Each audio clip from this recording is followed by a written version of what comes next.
উত্তাল ১৯৭১, উজান স্রোতের সময়, আমাদের মুক্তিযুদ্ধের সময়। ৩০ লক্ষ শহীদ আর ২ লক্ষ মা বোনের ত্যাগের বিনিময়ে নীল দীর্ঘশ্বাস পেরিয়ে অতঃপর বাংলার আকাশে উড়ল লাল সবুজের বিজয় পতাকা। মুক্তিযুদ্ধ বাঙালি জাতির অমলিন যোগচিহ্ন, স্বাধীনতা বাঙালির সোনালী অর্জন। সদ্য স্বাধীন স্বদেশ যুদ্ধবিধ্বস্ত, অগণিত ধর্ষিতা নারী আর যুদ্ধ শিশু তখন বিশাল প্রশ্নবোধক চিহ্ন। ৩টি প্রশ্ন জটিল এবং কঠিন। প্রশ্ন ১, সমস্যা পীড়িতরা কারা? ২, তারা কি করবে? ৩, তারা কোথায় যাবে? ঠিক তখনই সরকারের পাশাপাশি স্বাস্থ্যসেবার হাত বাড়িয়ে এগিয়ে এলো ওজিএসবি নামক আজকের এই প্রতিষ্ঠানটি। যুদ্ধ শিশু প্রসব করানো এবং লালন পালনের দায়িত্বসহ বীরাঙ্গনা নামাঙ্কিত ধর্ষিতা নারীর আশ্রয়স্থল হল ওজিএসবিতে।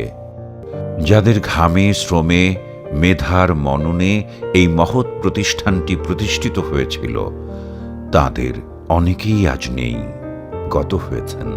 তাদের প্রতি অতল শ্রদ্ধা। ইঞ্জিনিয়ার ছিলাম ঢাকায়, তারা মিলে এই সোসাইটিটা করি। স্বাধীনতার পরপর এত তাড়াতাড়ি আর কোনো চিকিৎসক গ্রুপ এরকম সোসাইটি ক্রিয়েট করতে পারে নাই। যে আমাদের যে কাজটা সেটা ছিল যে চিকিৎসকদের শিক্ষা এবং প্রশিক্ষণ দিয়ে এমন একটা উৎকর্ষে নিয়ে আসা, যাতে করে মাতৃমৃত্যুর যে সমস্ত কারণ সেগুলো তারা প্রথম থেকে আইডেন্টিফাই করতে পারে, শনাক্তকরণ করতে পারে এবং যথাযথ চিকিৎসা দিতে পারে।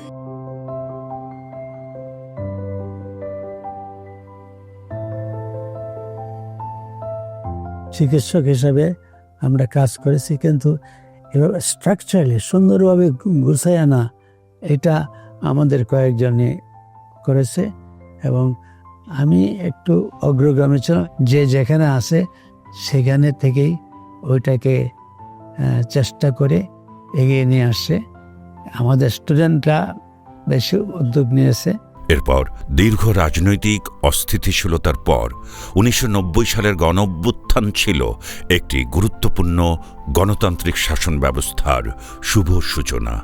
যেমন একটা হলো নারী স্বাস্থ্য উন্নয়ন, ২ নম্বর হলো নিজেদের মধ্যে প্রফেশনাল যে বডি আছে তাদের সবার জ্ঞান, তাদের ট্রেনিং, মানে তাদের স্কিল এবং তাদের রিসার্চ কাজে তাদের উদ্বুদ্ধ করা, এ সমস্ত ছিল আমাদের ওজিএসবির অন্যতম প্রধান কাজ। যারা আমরা ফিস্টুলা নিয়ে কাজ করি, এটা নিয়ে আরো বেশি বেশি করে কাজ করতে হবে, দ্রুততর যেন আমরা আমাদের কাজে এগিয়ে যেতে পারি। তা না হলে কিন্তু আমরা আমাদের লক্ষ্যে পৌঁছতে পারবো না।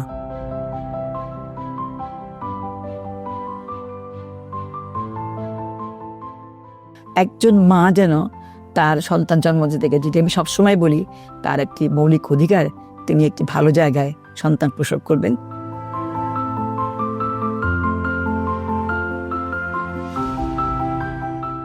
মায়েদের, মেয়েদের, মহিলাদের সেবা প্রদান এবং সেই সেবা প্রদানের পাশাপাশি বিশেষজ্ঞ তৈরি, তাদের মানসম্মত সেবাদান চালু রাখা, তাদেরকে আপডেট করা, প্রশিক্ষণ, এদের প্রশিক্ষণ সাথে সাথে অন্য যত সেবাকর্মী আছে তাদের প্রশিক্ষণ ব্যাপারে আমরা কাজ করে আসছি। মাতৃমৃত্যু কমাতে, শিশু মৃত্যু কমাতে ওজিএসবি বিশাল ভূমিকা রেখেছে এবং অনেক উঁচু মাতৃমৃত্যু হার থেকে আমরা বর্তমানে অনেক কমিয়ে নিয়ে আসতে পেরেছি মায়েদের মৃত্যুর হার। আমাদের দেশে আসলে এই ভ্যাকসিনেশন, যেটাকে এইচপিভি ভ্যাকসিন বলে, সেই ভ্যাকসিনেশন যেটার কারণে যেই ভাইরাসের কারণে ক্যান্সারটি হয়, সেই ভ্যাকসিনেশন আমরা অনেক সাফল্যের সাথে অনেক দূর এগিয়ে গিয়েছি। আর ছোট ছোট মেয়েদেরকে, স্কুল গোয়িং মেয়েদেরকে আমরা অনেক পার্সেন্টেজ প্রায় কভার করতে পেরেছি। ২০২৪ সালের গণঅভ্যুত্থান, গণতান্ত্রিক চর্চা, সমাজ ব্যবস্থা ও রাষ্ট্র পরিচালনার জন্য আমাদের স্বপ্ন আকাঙ্ক্ষার পথ সৃষ্টিতে একটি চলমান বাস্তবতা।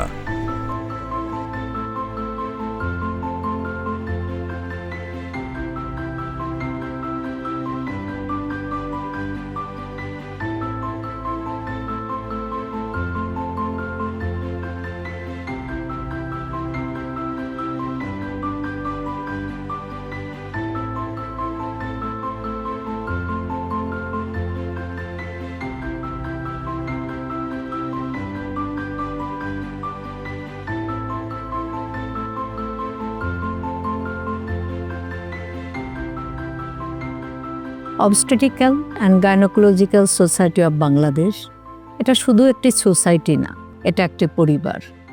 এই পরিবারের যাত্রা শুরু হয়েছে 1972 সালে যুদ্ধাহত নারী, শিশু এবং বীরাঙ্গনা নারীদের সেবার মধ্য দিয়ে। আজ অবধি সেই সেবা আমরা অব্যাহত রেখেছি। যত রকম দৈব দুর্বিপাক আসুক, ওজিএসবি সবসময় আছে এদেশের মায়েদের পাশে, এদেশের মেয়েদের পাশে। আসল সমস্যা হচ্ছে আমাদের দেশের মাতৃমৃত্যু। সেই মাতৃমৃত্যু রোধে 1993 সালে ওজিএসবি শুরু করে এমার্জেন্সি অবস্টেটিক কেয়ার, এবং যার মাধ্যমে আমরা আমাদের মাতৃসেবা নিয়ে গিয়েছি একেবারে গ্রামাঞ্চলের উপজেলা লেভেলে মানুষের দোরগোড়ায়। আমাদের উন্নয়ন কার্যক্রমে শুধুমাত্র যে আমরা সরকারের সাথে কাজ করছি সেটা না, আমাদের উন্নয়ন সহযোগী WHO, UNFPA, ইউনিসেফ এবং আরও অনেক এনজিও আছে। তাদের মাধ্যমে আমরা কাজ করে চলছি উপজেলা লেভেল থেকে শুরু করে রোহিঙ্গা ক্যাম্প পর্যন্ত, এমনকি গ্রামের প্রত্যন্ত অঞ্চলে যেখানে মেয়েরা কোনোদিন স্বাস্থ্যকেন্দ্রে আসে না সেবা দিতে, আমরা তাদের দূর প্রান্তে সেবা নিয়ে যাচ্ছি। আমরা ক্যান্সার প্রতিরোধ এবং ক্যান্সার চিকিৎসার জন্য আমরা নার্স এবং মিডওয়াইফদের ট্রেনিং দিয়ে চলছি। আমরা আমাদের জুনিয়র ডাক্তারদেরকে তাদের কর্মদক্ষতা বাড়াবার জন্য এবং তাদের জ্ঞানের পরিধি বাড়াবার জন্য আমরা করে চলছি seminar, symposium, hands on training, যার মাধ্যমে তারা প্রতিনিয়ত বিশ্বের অন্যান্য দেশের মতো জ্ঞানের সুবিধা পাচ্ছে। আমরা যে শুধুমাত্র প্রসূতি এবং গর্ভবতী মায়েদের সেবা দিচ্ছি সেটা নয়, আমরা সেবা দিচ্ছি কিশোর কিশোরীদের, আমরা সেবা দিচ্ছি প্রেগন্যান্সি পিরিয়ডে, প্রেগন্যান্সি পরবর্তী পিরিয়ডে, ইভেন বয়স্ক যারা হয়ে গেছেন পোস্টমেনোপজাল তাদের সেবা দিচ্ছি। আমরা সেবা দিচ্ছি ক্যান্সার প্রতিরোধে, আমরা সেবা দিচ্ছি অবস্টেটিক ফিস্টুলা প্রতিরোধে এবং তার চিকিৎসায়। আমরা সেবা দিচ্ছি যাদের বাচ্চা হচ্ছে না, অর্থাৎ কিনা ইনফার্টিলিটিতে যারা ভুগছে তাদের জন্যে। আমার সেবার হাত সর্বত্র বিস্তার করে আছে। আমাদের সদস্যরা ছড়িয়ে ছিটিয়ে আছেন দেশের আনাচে কানাচের থেকে শুরু করে উপজেলা বলেন, ডিস্ট্রিক্ট হাসপাতাল বলেন, সরকারি বড় হাসপাতাল বলেন, এমনকি কর্পোরেট হাসপাতালে, সর্বত্রই আমাদের যাত্রা। 1990 সালে 1 লাখ শিশু জন্ম দিতে গিয়ে 600 মা মারা যেত। আমরা এমার্জেন্সি অবস্টেটিক কেয়ার সেটাকে পৌঁছে দিয়েছিলাম উপজেলা লেভেল পর্যন্ত, এবং এই কাজে আমাদের সহায়তা করেছিল সরকার এবং আমাদের অন্যান্য ডেভেলপমেন্ট পার্টনাররা। আমাদের চিকিৎসকদের বহুদিন যাবৎ প্রমোশন হচ্ছিল না, তারা পদবঞ্চিত ছিল।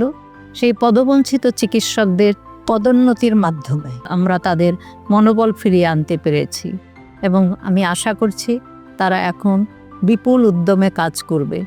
কারণ এই দেশের নারী স্বাস্থ্যের যে সুরক্ষা, সেটা শুধু সরকারের পক্ষে যেমন সম্ভব নয়, শুধুমাত্র ওজিএসবি একজন বা দুজনের মেম্বারের পক্ষেও সম্ভব নয়। এখানে আমাদের সবাইকে একযোগে কাজ করতে হবে। আমি বিশ্বাস করি আজকে যে শিশু জন্ম নিল সেই আগামীকালের ভবিষ্যৎ হবে, সেই এই দেশের হাল ধরবে। কাজেই এই লক্ষ্যে আমরা যেন সবাই একসাথে কাজ করি, এটাই আমার প্রত্যাশা। সূর্যোদয়ে তুমি, সূর্যাস্তেও তুমি, ও আমার